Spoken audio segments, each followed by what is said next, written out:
Scene shifts to a video message being displayed, where a man introduces himself as General Tabak Shrendra of Rajapura. He declares his intentions. He states that he and his comrades intend on overthrowing their corrupt government, and in this process they will not tolerate any foreign interference. He threatens that if any foreign country interferes in their objective, they would kill all the 225 hostages in their possession. He gives a wicked smile and challenges them to show what their country is capable of. In the meeting hall, after the video message and dead people showed faces or anger and frustration. Presenter starts explaining that the man shown is Tabak Shrendra and he belongs to a traditional military family and holds power second only to the president. He has a history of clashing with the state government and has been under special surveillance. One of the men asks whether this man has started his civil war. Presenter gives a positive response and states that this man believes that he would succeed if there is no foreign interference. Their man asks whether this video was sent only to our country. The presenter says that it is indeed the case, as most of the passengers in the plane are from our country. And then he further added that this man has demanded that we stop other countries from interfering in this matter, and that he has also demanded large amount of weapons and funds for this civil war, and if these conditions aren't met within 24 hours, he will start killing the hostages. This makes the man shocked and nervous. All the people present realize how critical the situation is.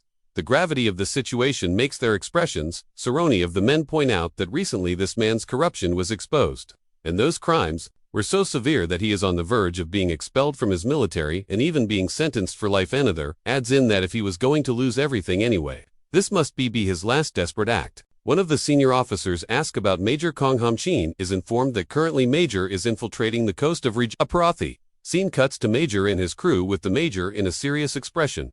We are made known that due to civil war, the local government can provide only minimal assistance, and since he and his men are against an army, they have been ordered to stand by until further instructions. Scene shifts, and we are shown the plane that was hijacked and many armed men guarding its hostages look out of the plane windows are cursed there. Fatit. That moment, the female hijacker hits the wall of the plane and shouts at the top of her lungs for the hostages to keep quiet. This makes them silent out of fear. None of them wanted to be shot and be displayed as an example. We are shown Yuna gassing out of the window with the sweat rolling down her faceshi. Asks Ijin, who was sitting next to her, about using the satellite phone to inform about their situation, as ever since they had landed, the soldiers have been guarding the outside and there was no one keeping an eye on them. Ijin informs her Kami that they can't turn on the satellite phone here, for the hijackers may have devices to detect the phone. Yuswa hearing this, Yuna's face turns Pelagian tells her further that according to his observations, these weren't ordinary hijackers, and if they realized that a phone was used on the plane, they probably wouldn't let it slide and they would make an example out of someone.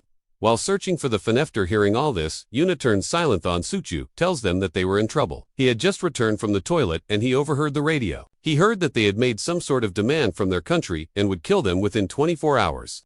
If their demands aren't met, Ijin checks his watch and deduces that it has been less than 20 hours since they have arrived. Hearing this, Sukstru asked Ijin about what their plan should better this. Ijin says in a calm manner that he would take nap and gather his energy as he would probably need it later. This leaves both of them with a shocked face. Some hours later, it was dark outside. The passengers bear a sad and tired face, except Ijin. Ijin had just woken up from his nap, and as soon as he woke up, they asked him about how could he sleep. In a situation like this, Yuna asks him if he was waiting for night on purpose. Ijin looks at his watch and says that, by now, our country has probably figured out their locations and must have launched a rescue operation. Raises his hand and asks permission to use the toilet. He rises from his seat, walks past the other passengers, and stands in front of the toilet door. And he says to the hijacker who was studying that the door won't open. Hijacker with an irritated face walks past him to examine the door. Ijin grabs this opportunity and incapacitates her without any sound, and he drags her into the toilet, and then he starts walking towards the toilet on the other side of the plane. As he stands in front of the door, the male asks him in an angry voice about why he was here. Ijin Kami tells him that the door won't open, and in a similar manner, Ijin takes care of this male hijacker and drags him into the toilet and closes the door. As if nothing happened, Eddie hides the gun in his back and walks back. Scene shifts, and we are shown a sniper taking aim and watching over the happening from far in the dark. As the chapter begins, we see the airplane in which our protagonist is held. Then, we observe some soldiers entering the plane via the stairs. As they step inside, Ijin glances at them secretly. When one of the soldiers gets close enough, Ijin swiftly knocks him down. The soldier falls to the ground behind him, alert, and takes aim. Ijin declares that he knows someone is there, and commands him to come out of hiding. Ijin recognizes the voice. It's that of the number 018. He steps out of cover with a shocked expression and confirms whether it truly is 18.018, informs him that, including himself, 001 and 4 other members have come to his rescue as soon as they heard about the hijacking. Ijin asks 018 about the current situation. He learns that, except 4016, the other 2 have entered the plane from this side. Just like him, the scene cuts to the sniper we saw at the end of the previous chapter. We finally see his face. You now realize he is also one of the numbered operatives. He receives a transmission on his radio, indicating he is actively engaged in the operation. The scene shifts to the major and his men. He is informed by one of his officers that only 1 hour remains until the hijackers' deadline. The major realizes that, even if they set aside the issue of money, delivering the weapons within this time is nearly impossible. He considers that the demands made by the hijackers are ridiculous. Even if they could meet these demands, they wouldn't be able to supply the weapons themselves. He understands there's no way to satisfy these demands. According to several sources, the leader of the hostages, General is so cornered that people say he's lost his mind. He might start killing hostages as an example when the promised time runs out. Panic sets in as the major contemplates how to save the hostages. While lost in thought, one of his men excitedly informs him that they received a message from Ijin. We are then shown the command room, where all the officials are gathered. They ask Ijin about the situation. Ijin reports that all the hostages are safe, and all enemies inside the plane have been subdued. He also states that the communications room is secured. Hearing this, the officials look skeptical. One of them, with sweat dripping down his face, asks how Ijin, who was just a bodyguard, managed to do all this. Another official, angry, scolds Ijin, questioning who authorized him to act on his own, as rash actions could have endangered the hostages' lives. He further asks how Ijin would take responsibility if something had gone wrong. The officer explains that they were negotiating and planning to pay the hijackers, but then informs them that the hijackers no longer plan to give them more time. Hearing this, the officer's face turns pale. It's also revealed that even if their country meets all the hijackers' demands, they plan to kill the hostages at the specified time. Only 30 minutes remain. Ijin states that he will now proceed to neutralize the forces outside the plane and requests external support from the major and his team. Hearing this, all the officers turn to the head officer for approval. The senior officer gives his consent and instructs Ijin to ensure the hostages are returned safely. After the call ends, one officer expresses disapproval, saying it's too reckless and dangerous. How could they leave it in the hands of just a mere bodyguard? Another officer counters, saying Ijin has participated in several missions with them and has proven he's more capable than anyone else. The skeptical officer questions this, pointing out that Ijin was a bodyguard for SW, and moreover, just a student. The officer responds that all missions Ijin participated in are classified, and he cannot share details. He adds that, at this moment, no one is more capable or suitable for the task. Hearing this, the room falls silent. The scene shifts to the plane. There, Ijin is being taken down the plane at gunpoint by 018. Suddenly, they open fire on the hijackers outside. Meanwhile, the sniper stationed on the hill provides cover by taking down as many gunmen as possible. The same is done by Operative 002. In the previous chapter, Ijin devised a plan to rescue the hostages with the assistance of the major. Now, as this chapter begins, we are shown scenes inside the plane. The passengers are in a state of panic after hearing the sounds of gunshots. Seeing all this, Diakyu shouts at them and tells them not to look outside or lift the window covers, as they are fighting for their sake outside. After hearing this, all of the passengers come to their senses and realize the gravity of the situation they are in. Siakyu then takes a deep breath and takes guard at the plane's entrance with a gun. We are then shown a flashback where Ijin places the gun, which he had acquired from the hijackers in previous chapters, onto Siakyu's lap. Ijin informs Siakyu that he will head outside and instructs him to guard the entrance. Seeing Siakyu's nervous expression, Ijin tells him to remember the training he had gone through in SW. The flashback ends with Ijin telling Siakyu that their lives depend on it. After this, the scene shifts, and we are shown the events occurring outside the plane. The major and the numbered team are working together, swiftly eliminating the forces of the hijackers. Next, we see Ijin along with 018. Ijin signals to 018 that they should move forward. They begin moving forward, but suddenly, 2 men carrying RPG rockets take aim at our protagonists and 018. Luckily, 16 notices them and takes them out with a sniper rifle. After they deal with the threat, Ijin and 018 continue ahead. Ijin notices some men through a building window and opens fire at them. The enemies retaliate and fire back at our protagonists, but to their despair, 2 enters the room where they are taking cover and shoots them all. The scene shifts, and after intense combat, Ijin reaches the cell where the pilot is being held. The pilot has a swollen eye, and his hands are tied. As soon as he sees Ijin informs him that he is there to rescue him. The scene shifts again, and we are shown Oo for detonating explosives around the plane. Of course, this rescue operation, by Ijin the Major, and the team doesn't go entirely smoothly. We're shown the tent of the lead general responsible for all this. He is being informed about the situation near the plane. He ponders for a moment before ordering his soldiers to blow up the plane, along with the passengers. His soldier tries to deliver this order via his device, but is unable to contact them. As soon as the general hears this, he displays a look of disbelief. We are then taken back to Ijin and the plane. The Major and his men are walking cautiously among the remains of the fallen hijackers. At that moment, they see the numbered team and mistake them for hijackers. They are about to open fire on them, but at that instant, our protagonist makes a cool entrance, his face showing no sign of fatigue at all. He shouts at the top of his lungs, telling them not to open fire. The Major recognizes him, and both parties lower their weapons. The Major contacts his superiors in the command center. He informs them that the hostages are safe. One of the officials asks if there were any casualties. The Major reports that there were no casualties, only a few minor injuries. Hearing this, everyone in the command hall stands up in relief and excitement. The chapter ends with the head official congratulating everyone on their good work. In the previous one, Ijin had informed the officials that the plane was secured, and all the passengers were safe. Now, at the start of this chapter, we see Ijin walking calmly toward a group of numbered operatives, their surroundings engulfed in flames, the smoke billowing around them. He approaches them and offers a quiet thanks. 016 responds coolly, "There's no need to thank me." As they communicate over radio during the mission, old memories flood back those intense, adrenaline-filled moments. A faint smile touches Ijin's face, reminiscing about the past. The other three numbered operatives share similar feelings even if they don't voice them aloud. After a moment, they declare that their job here is done, and they're pulling out. Ijin stands silently, watching their backs as they leave. Suddenly, the Major steps forward, approaching Ijin with a curious look. "Are these your old teammates?" he asks. Ijin nods quietly. The Major then inquires about how Ijin came to know about the plane hijacking. "When you contacted SW via satellite phone, you asked for help, right?" Ijin confirms, and the Major acknowledges. "Infiltrating enemy territory so quickly, that's faster than I could have managed. Your former comrades must really care about you." The scene shifts to the airport. The team has safely returned. We see Jia and Yuna, the president of SW, waiting to welcome her. As soon as Yuna spots her grandpa, her eyes fill with emotion. Without hesitation, she runs into his arms, clutching him tightly. The scene reveals how deeply this incident has scarred her and Sukyu, their expressions filled with relief and lingering pain. Scene shifts to Ijin's home. He rings the doorbell, then enters. Inside, he sees his grandpa and sister, both of them in tears, looking exhausted, as if they haven't slept for nights.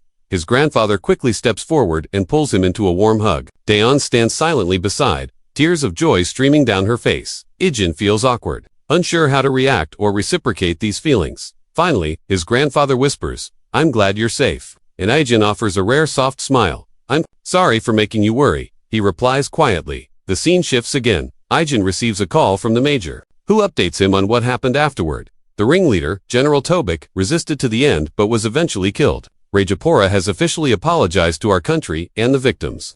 The Major then thanks Ijin, saying, "If you hadn't dealt with the enemies from the inside, both the hostages and our troops could have suffered massive losses. They weren't just kidnappers, they were regular army soldiers." Ijin humbly responds, "I didn't do it alone." The Major nods, acknowledging, "We tried to reward your comrades, but they turned it down." Ijin doesn't say anything, contemplating silently. Scene shifts. The hideout of the numbered operatives, they're cleaning weapons. 005, arms crossed, remarks, "If we'd been closer, we'd have joined in too." They discuss the mission. 016 notes, "If those enemy soldiers hadn't attacked from outside and scattered the forces, it would have been much harder." 4. Cleaning his weapon, mentions, "Considering the hundreds of hostages and how tough this mission was, we could have earned a huge reward." 8 serves tea and responds with a grin, who would accept pay when helping a comrade. For looks, annoyed, but 016 and 018 just smile quietly, watching the exchange. The camera then focuses on 002, standing before several monitors, a deep look of thought etched on his face. Scene shifts. An abandoned building. 002 enters to meet someone. It's 003, who greets him with a smile. "Thanks for coming," she says warmly. 002 cuts straight to the point. "Why did you ask me to meet you?" 3, with a cunning smirk, responds, "Because you'd have missed me." 002 isn't in the mood for jokes. Cut the act. "Tell me why you really called me here." 3 sighs and finally reveals her true intent. "I have an offer for you. Join me, and your comrades too." 2 firmly states, "That's not happening." She presses on, accusing them of messing with the mercenary union recently. Why are you fighting such a big organization? We don't even know if it's the numbered or someone else. But soon, we will. She mentions clashes with the Iron and Forest organizations, questioning why they'd fight so many enemies if they're already against so much. Join me, she pleads. With so few of you, the numbered can't handle this alone.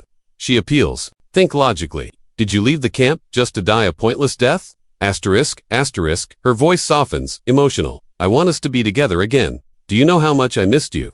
Suddenly, 002 pulls out his gun and points it at her. You doing that? She asks, alarmed. He replies coldly, don't forget, a traitor must die. He pulls the trigger, shot rings out. She runs, evading bullets. Chaos erupting, two men rush through the back door, opening fire on 002. He takes cover behind a container. Meanwhile, 3 pulls out her gun, shouting, why are you still clinging to that pathetic rule? If you're serious about following that rule, why did you agree to meet me? 2 shoots down one attacker, replying, I agreed because I planned to kill you. Frustrated, she fires back, asking, don't you want to know why I killed our comrades? I did it for you, so all the others would follow 001, not 002. 003 shouted at 002 in anger, voice trembling with fury. Are you going to say you don't know how numbers felt about 1? Her eyes burned with frustration as she continued. Ever since that brat showed up, we were all wrapped around his finger. He even stole the number 001, the one that should have gone to you. She clenched her fists, voice rising. As time went on, our comrades started trusting and relying on him. Isn't it ironic? We never trusted each other yet. We believed in him, that brat. We did. Her anger intensified, and she spat out the next words with venom, her face twisting with rage. Even when we chased him down, he never killed any of us. Even when he betrayed us and ran away, he didn't kill a single one of us. Then she paused, her voice dropping to a bitter whisper. But do you know what's even more ridiculous? The scene flashes back. She's on a mission, accompanied by another mercenary. She turns to him, eyes sharp and accusing. 3, did you lose him too? 3 responds indifferently. Yeah, ... That single quotes, as a relief. At least now, we won't have to chase 001 for a while. The flashback ends, and she 002 speaks coldly, her voice laced with venom. They were actually relieved. They were too injured to keep chasing him. Do you know what would have happened if they returned to camp? They wouldn't have helped you at all. That's why I killed them myself for you. Her words are delivered, with a psychopathic smile, as if relishing her own ruthlessness. Finally, 2's voice turns somber, heavy with realization. Hearing you now makes it all so clear. It should have been him, not me. He was the true 001. We, ... We only stayed comrades because 001 was there. Suddenly, 003 steps out of cover, shouting, 002. Without hesitation, he begins firing her subordinates, rushing to her side, returning fire in a desperate bid to cover her. Bullets whiz past as 002 is forced to take cover behind the containers, her subordinates fighting fiercely to hold the line. 003 remains in place, eyes wide with confusion, unable to grasp what she has just done. What had she done wrong? Her mind reels. Her subordinates continue firing, forcing 002 into a retreat. Once 002 escapes, her subordinate quickly reports back. Leader, he got away. Hearing this, she snaps back to reality, her expression flickering with a mixture of anger and remorse. Sorry, ... I probably looked weird back there, and ... I made you hear things you didn't need to. In a chilling gesture, she smirks and suddenly shoots her subordinate, then turns her weapon on the others too, and she shoots them as well. After thus, her eyes harden with fury. The scene shifts to the numbered's hideout. As soon as 002 returns, one of his subordinates rushes forward. Where were you? Are you hurt? 002 pulls off his shirt, revealing a deep wound on his arm. He begins to tend to himself. 008, sitting on the sofa, stands up. What happened? 18 quickly takes the medication from 2's hand and offers to treat him. Let me take care of it. 2's voice is serious as he speaks. I got hit while trying to take out 0030, 04, and 016. Stand at attention, listening intently. As 018 applies the medication, he comments softly, looks like the bullet didn't go in. At least 2 remains calm, eyes focused. 003 knows we attacked the mercenary union, and she definitely used that against us. 4 places a hand on his head, frowning. That's not surprising. We knew what we were getting into when we crossed them. 008 nods in agreement. 004 then says to 002, more importantly, ... 2, don't go after 003 alone next time. You never know what trap she might set. Hearing this, 008 adds with a teasing tone, planning to tag along just to be a burden. 004 scowls and, with a playful smirk, replies, what nonsense is that? Why would I be a burden? I'll finish off 003 myself. They all laugh, even 018, who keeps tending to 2's wound. Meanwhile, 2 remains silent, sitting with a straight face, lost in thought. It was because of 001 that we were even able to be comrades. He thinks quietly. The scene shifts again. A man reports to his superior. The superior asks, "You found out who attacked us?" The subordinate straightens and responds with focus. "Yes, it's the group we tried to recruit not long ago, the one called Numbers." Hearing the name, the superior's face twists with pure hatred. The chapter begins at Aijin's home. The scene opens with Aijin sitting at a modest dining table. The atmosphere is warm and inviting. A sense of homeliness fills the room. Aijin is seated comfortably on a chair, and he says, "Thank you for the meal." After he settles in and begins eating, his grandfather calls out his name. The camera shifts to a close-up of Aijin, who responds casually, "Yes." Then his grandfather speaks. "About what happened this time, you said your friends, who visited before, helped you, right? Thanks to them, you came back safely." Aijin nods softly, affirming, "Yes." He gives a small, reserved nod. His grandfather continues, a gentle tone in his voice. "Thanks to them, you came back safely. Shouldn't you thank them properly?" Aijin responds, a little hesitant, "I already did, actually." Then his grandfather, with a faint smile on his face, remarks, "Still, even if you did, shouldn't I thank them in person? It's not like I don't know their faces." Hearing this, Aijin hesitates, caught off guard. The scene then shifts to the numbered hideout. As usual, the members are each absorbed in their own tasks. Some are cleaning their guns. The scene then introduces number 2 was watching the security cameras.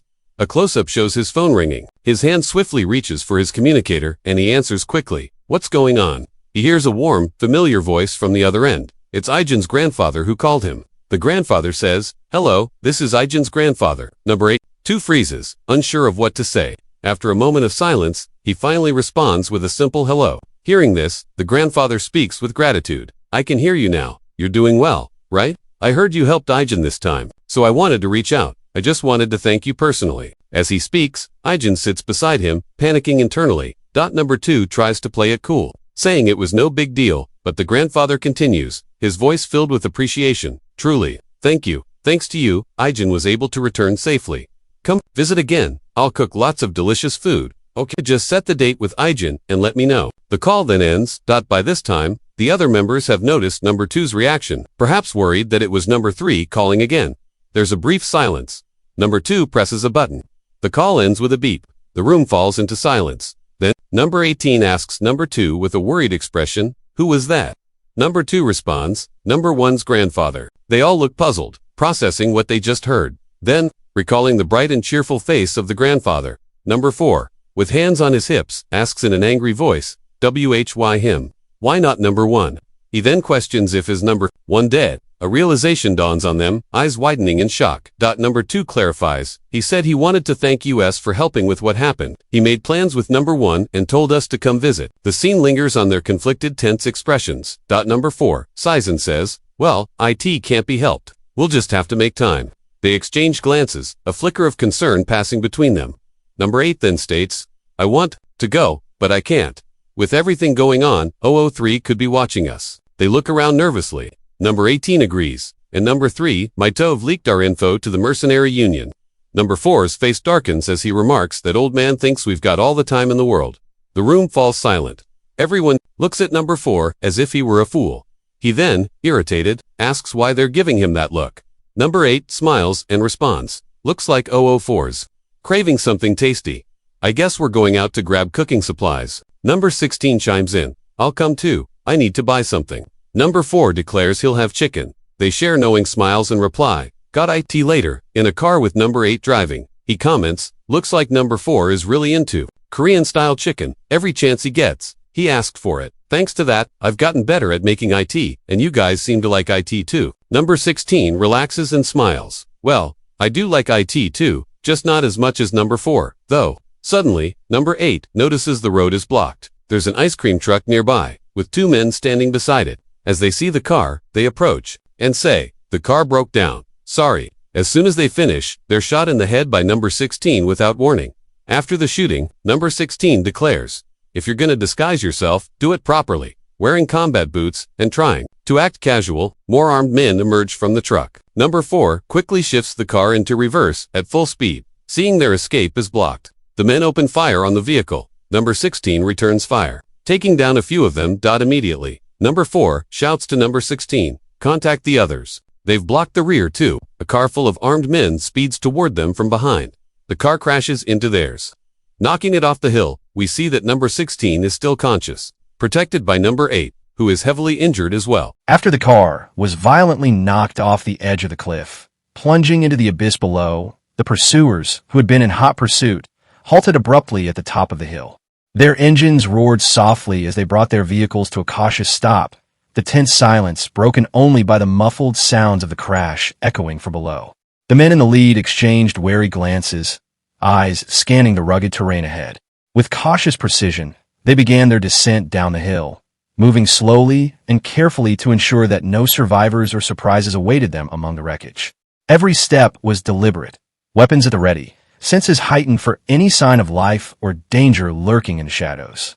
As they drew closer to the wrecked vehicle, a battered, overturned car mangled from the fall, their movements grew more cautious. Just as they were about to reach the debris, a sudden burst of gunfire erupted from within the wreckage.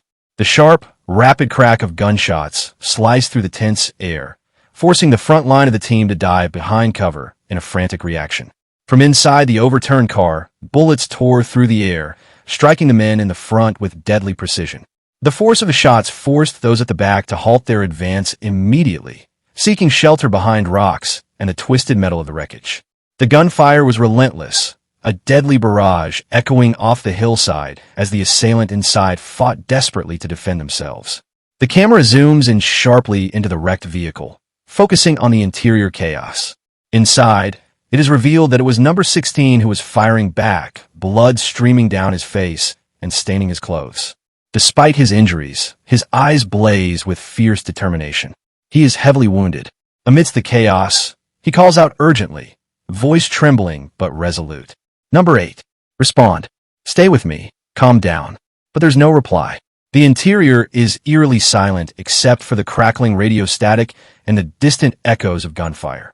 It becomes painfully clear that number 8 remains unconscious, slumped over the dashboard, his face battered and bloodied, a picture of battered resilience.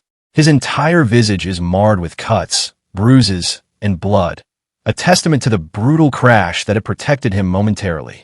Number 16, despite his exhaustion and the searing pain, remains calm. He takes a steadying breath, voice slightly strained but composed. This is just bad luck. He grimaces as he continues to fire, unleashing a barrage of shots at the enemies outside, trying to keep them at bay. His initial advantage, born from surprise and desperation, allowed him to pick off the attackers one by one as they were caught off guard by his aggressive, unpredictable firing. But that advantage was fleeting. Soon, the enemies behind the cover retaliated, and a fierce exchange of gunfire erupted. Bullets ricocheted wildly, tearing into the overturned vehicle and kicking up dirt and debris. The relentless hail of fire forced number 16 to cease his assault and scramble for cover once again, pressing himself against the battered metal of the vehicle. Suddenly, amidst the chaos, the gunfire abruptly ceased. The barrage that had rained down on the wrecked car stopped as suddenly as it began. Silence fell like a heavy shroud over the hillside. Number 16, battered and exhausted, slowly opens his eyes, peering cautiously through the smoke and dust. His gaze shifts to the source of the renewed gunfire. To his surprise, he notices the attackers are being targeted from within the wreckage itself, their fire coming from number 8, who has regained consciousness and is now firing with a renewed ferocity.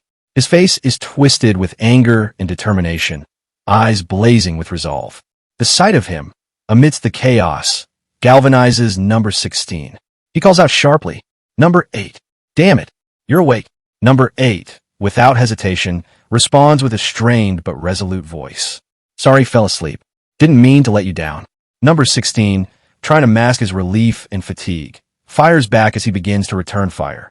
"Well, wake up. Because I'm so exhausted, I just want to sleep too. But right now, we need to get out of here fast." He pauses briefly, then adds with a grim tone, "For now, let's just get out alive." The scene shifts seamlessly to a secure location, a safe house, where heavily armed men are gathered, their faces tense and alert. Inside, two men sit across from each other on a run-down sofa, the air thick with anticipation. One of them, a rugged man wearing a black vest, leans forward, eyes sharp and calculating. He breaks the silence. "We're lucky. Can you believe those number people showed up exactly when we needed them?" If our troops could storm their hideout too, we wouldn't even have to lift a finger. Just sit back and watch everything fall into place. The second man, with a serious and hardened expression, responds cautiously. But we can't let our guard down.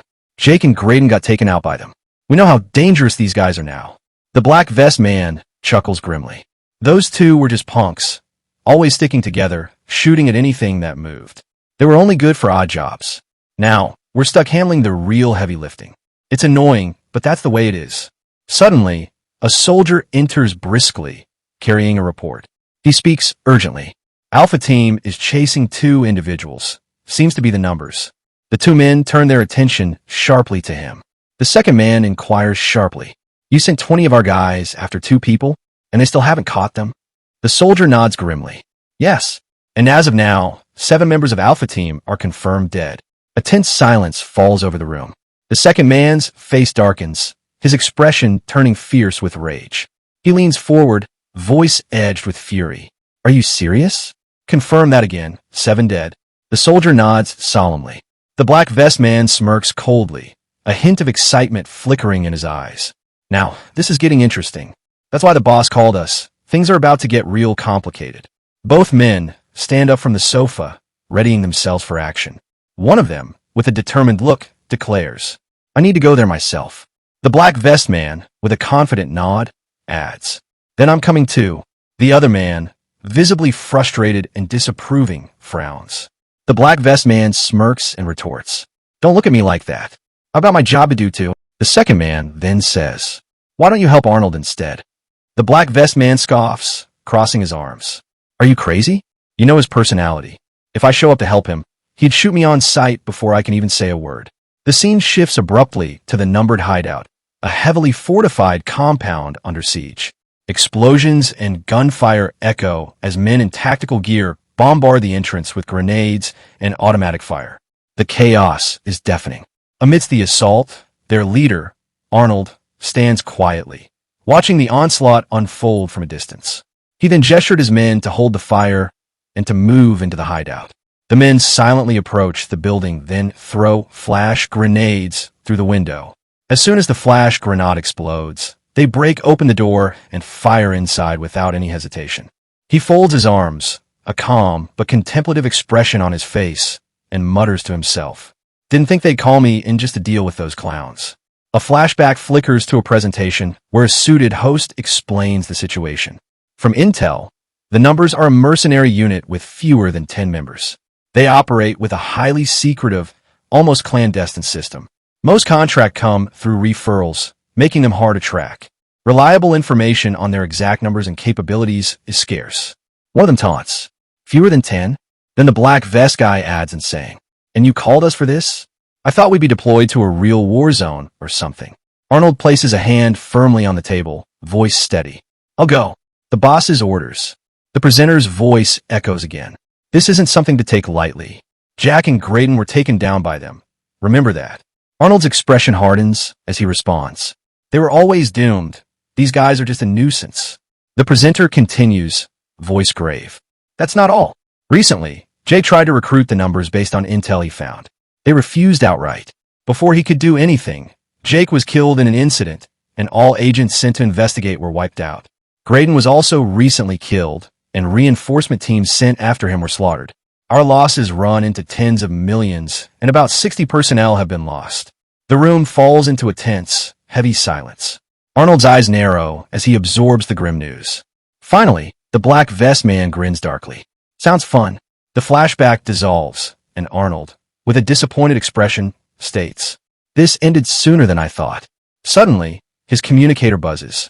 He glances at it, eyes narrowing. A voice crackles through. There are no enemies in sight. Arnold reacts with surprise. Then, an urgent voice from the communicator commands, Bomb! We need to get out now. A massive explosion erupts, engulfing the entire hideout in a fiery blast. Flames and debris scatter in every direction as the structures collapse. Arnold stands frozen for a moment, eyes wide in shock. He silently thinks, did they plant the bombs to wipe out any intruders? To destroy all evidence? Before he can process further, bullets begin to rain down, fire targeting him and his team. Instinctively, Arnold signals his men to take cover behind the thick trunks of nearby trees. They scramble swiftly, crouching behind the cover as bullets ping off the wood. From behind the trees, Arnold growls. So, they're not planning on surrendering that easily. Emerging from the cover, number 2, number 4, and number 18 appear in the open, weapons blazing. They fire volleys of bullets towards Arnold's team, forcing a tense exchange of gunfire. Arnold's squad fires back, the deafening sound of automatic weapons filling the air. The firefight intensifies, bullets ricocheting, explosions echoing in the background, each side trying to gain the upper hand amid the chaos. The scene hangs in a tense stalemate, each side exchanging fire, neither yielding.